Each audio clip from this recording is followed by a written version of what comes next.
അപ്പൊ നമുക്ക് ഇടുക്കിയിലേക്ക് തന്നെ പോകാം അടുത്തതായിട്ട്. ഇടുക്കിയിൽ മഴ കൂടിയാൽ സ്വാഭാവികമായി വലിയ ആശങ്കയാണ്. എന്താണ് സംഭവിക്കുന്നത് നോക്കാം. നെടുങ്കണ്ടത്ത് ഒരു കൂടുതൽ ഉരുൾപൊട്ടൽ ഉണ്ടായതായുള്ള കണ്ടെത്തലുകൾ ഉണ്ടായിട്ടുണ്ട്. പാലാറിൽ ഉണ്ടായത് കൂടാതെ ശൂലപ്പാറയിലും പുഷ്പകണ്ടത്തും ഉരുൾപൊട്ടി എന്നുള്ള വിവരങ്ങൾ കൂടിയാണ് വരുന്നത്. കഴിഞ്ഞ ദിവസമാണ് പാലാറിൽ ഉരുൾപൊട്ടി കൃഷിയിടം ഉൾപ്പെടെ ഒലിച്ചുപോയതായി കണ്ടെത്തിയത്. ഇടുക്കിയിൽ തുലാവർഷത്തിന് താൽക്കാലിക ശമനമുണ്ട്. കുമളിയിലും നെടുങ്കണ്ടത്തും ഇന്നലെ രാത്രി ശക്തമായ മഴ ലഭിച്ചിട്ടില്ല എന്നുള്ളത് ആശ്വാസകരമാണ്. മുല്ലപ്പെരിയാർ അണക്കെട്ടിലെ ജലനിരപ്പ് ക്രമമായി കുറഞ്ഞു വരുന്നതും ആശ്വാസകരമാണ്.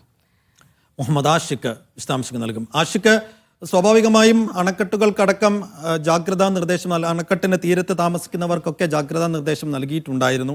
ഇപ്പോൾ ഇടുക്കിയിൽ തുലാവർഷത്തിന് നേരെ ശമനമുണ്ട് എന്ന് ആഷിഖ് തന്നെ നൽകിയ വാർത്തയിൽ പറയുന്നുണ്ട്. എങ്കിൽ കൂടി ഇപ്പോഴത്തെ അവസ്ഥ എന്താണ്? പുതിയ മുന്നറിയിപ്പുകൾ എങ്ങനെയാണ്?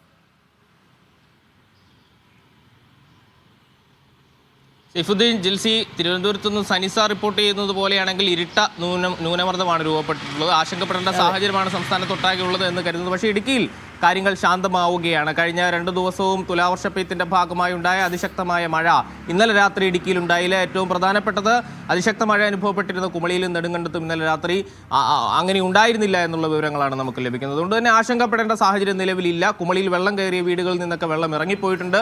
ദുരിതാശ്വാസ ക്യാമ്പുകളിലുള്ള കുടുംബങ്ങൾ തിരികെ ഇന്ന് വീട്ടിലേക്ക് വരും. അവിടെ ക്ലീനിങ് പ്രവർത്തനങ്ങളും മറ്റും നടക്കും എന്നുള്ളതാണ്. മുല്ലപ്പെരിയാർ ഡാമിന്റെ കാര്യമായിരുന്നു മറ്റൊരു ആശങ്കയായി നിലനിന്നിരുന്നത്. 140 അടിയിലേക്ക് ജലനിരപ്പ് എത്തുന്നത് വലിയ ആശങ്കയോടെയായിരുന്നു ആ പ്രദേശവാസികൾ, പ്രത്യേകിച്ച് വണ്ടിപ്പെരിയാർ കുമളി മേഖലയിലുള്ളവർ കണ്ടിരുന്നത്. എന്നാൽ ഇപ്പോൾ ഇന്നലെ രാത്രിയോടുകൂടി ആ ജലനിരപ്പ് താഴേക്ക് എത്തുന്നുണ്ട്. ഏറ്റവും അവസാന റിപ്പോർട്ട് ലഭിക്കുമ്പോൾ 138.9 അടിയിലേക്ക് ജലനിരപ്പ് എത്തിയിട്ടുണ്ട് എന്നുള്ളതാണ്. ഒരുപക്ഷെ ആ സമീപ പ്രദേശങ്ങളിലുള്ള വനമേഖലയിലൊക്കെ മഴ പെയ്തിട്ടുണ്ടെങ്കിൽ അവിടെ നിന്ന് വെള്ളം ഒലിച്ചിറങ്ങാൻ ഇനിയും സമയമെടുക്കും. ഉച്ചയോടെയാകുമ്പോഴേക്കാണ് രാത്രിയിലെ മഴ എങ്ങനെയാണ് മുല്ലപ്പെരിയാർ അണക്കെട്ടിന് ജലനിരപ്പിനെ സ്വാധീനിക്കുക എന്ന് നമുക്ക് മനസ്സിലാക്കാൻ കഴിയുള്ളൂ. പക്ഷേ ഇപ്പോഴത്തെ കണക്കുകൾ വെച്ച് നോക്കുമ്പോൾ ആശ്വാസകരമാണ് അണക്കെട്ടിലെ ജലനിരപ്പ് എന്നുള്ളതാണ്. നിലവിൽ മുല്ലപ്പെരിയാറിലെ 13 ഷട്ടറുകളും തുറന്നിരിക്കുകയാണ്. ജില്ലയിലെ മുല്ലപ്പെരിയാറിൽ മാത്രമല്ല, കല്ലാർകുട്ടി, പാമ്പള, മലങ്കര, ഇരട്ടയാർ, കല്ലാർ, പൊന്മുടി ഡാമുകൾ ഷട്ടറുകൾ തുറന്നു വെച്ചിരിക്കുകയാണ്. അതത് നദികളിലൂടെയുള്ള ജലനിരപ്പ് ഉയരാനുള്ള സാധ്യതയുണ്ട്. ജാഗ്രതാ നിർദ്ദേശം സ്വാഭാവികമായും ജില്ലാ ഭരണകൂടം നൽകിയിട്ടുണ്ട്. ജില്ലാ ഭരണകൂടത്തിന് ഇനി ഒരു ദുരിതാശ്വാസാനന്തര പ്രവർത്തനങ്ങളിലേക്ക് കടക്കേണ്ടതുണ്ട് എന്നുള്ളതാണ്. ഇന്ന് ഉച്ചയോടുകൂടി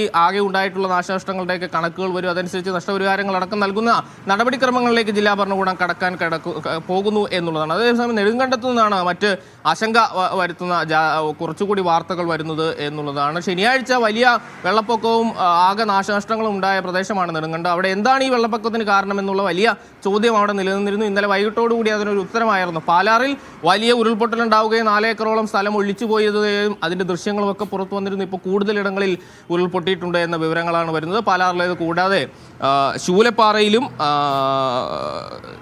പുഷ്പകണ്ടത്തും വലിയ തോതിലുള്ള ഉരുൾപൊട്ടൽ ഉണ്ടായിട്ടുണ്ട്. പുഷ്പകണ്ടത്തുണ്ടായത് ഏതാണ്ട് 10 ഏക്കറോളം ഏലത്തോട്ടം ഒലിച്ചുപോയ ഉരുൾപൊട്ടലാണ് എന്നാണ് മനസ്സിലാക്കുന്നത്. ഇതൊന്നും ആരും അറിഞ്ഞിരുന്നില്ല. അങ്ങോട്ട് കനത്ത മഴയായതുകൊണ്ട് അങ്ങോട്ട് ആരും കടന്നു ചെന്നിരുന്നില്ല. ഇന്ന് പുലർച്ചെ ഇന്നലെ വൈകിട്ടുമൊക്കെയായി ഈ തോട്ടങ്ങളിലേക്ക് തോട്ടം ഉടമകൾ ചെല്ലുമ്പോഴാണ് വലിയ തോതിൽ നാശനഷ്ടം ഉണ്ടായിട്ടുള്ളത് അറിയുന്നത്. പക്ഷേ ഈ ഉരുൾപൊട്ടലിലൊന്നും ആർക്കും തന്നെ അപായങ്ങൾ ഉണ്ടായിട്ടില്ല, വീടുകളൊന്നും തകർന്നിട്ടില്ല എന്നുള്ളത് വലിയ ആശ്വാസകരമാണ്. അതേസമയം നെടുങ്കണ്ടം സാധാരണ ജീവിതത്തിലേക്ക് മടങ്ങിപ്പോകാനുള്ള ശ്രമത്തിലാണ്. ഇപ്പോഴും അവിടെ പൂർണ്ണമായും കാര്യങ്ങൾ നോർമലായിട്ടില്ല, സാധാരണഗതിയിലേക്ക് എത്തിയിട്ടില്ല എന്നുള്ളതും പ്രധാനപ്പെട്ട കാര്യമാണ്. ജിൽസി, സൈഫുദ്ദീൻ. ഒപ്പം തന്നെ ആഷിക്ക് മറ്റൊരു കാര്യം കൂടി ചോദിക്കട്ടെ. ഇന്നിപ്പോ തീവ്രമഴ മുന്നറിയിപ്പൊക്കെ നൽകിയ സ്ഥിതിക്ക് ഏതെങ്കിലും പ്രത്യേക തരത്തിലുള്ള മുന്നറിയിപ്പ് അല്ലെങ്കിൽ എന്തെങ്കിലും ഒരു മുൻകരുതൽ എടുക്കാനുള്ള നിർദ്ദേശങ്ങളൊക്കെ ജില്ലാ ഭരണകൂടം ഇന്ന് നൽകുന്നുണ്ടോ?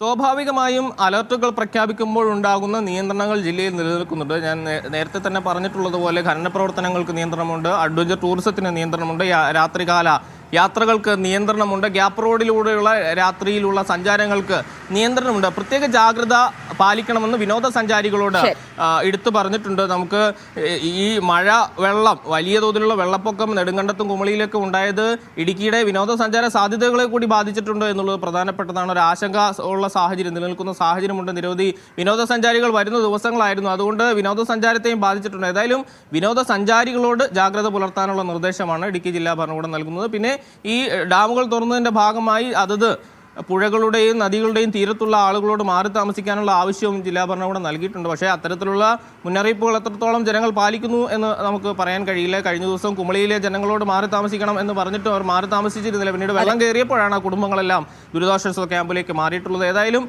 ജില്ലാ ഭരണകൂടത്തെ സംബന്ധിച്ചിടത്തോളം ഇനി ഈ നാശനഷ്ടങ്ങളുടെ കണക്കെടുക്കുകയും നഷ്ടപരിഹാരം വിതരണം ചെയ്യുക അത്തരത്തിലുള്ള നടപടികളിലേക്ക് കിടക്കേണ്ട സാഹചര്യമാണ് ഇപ്പോൾ. ഇന്ന് പകൽ അതിശക്തമായ മഴയുണ്ടാവുകയില്ല എന്ന് പ്രതീക്ഷിക്കുകയാണ്.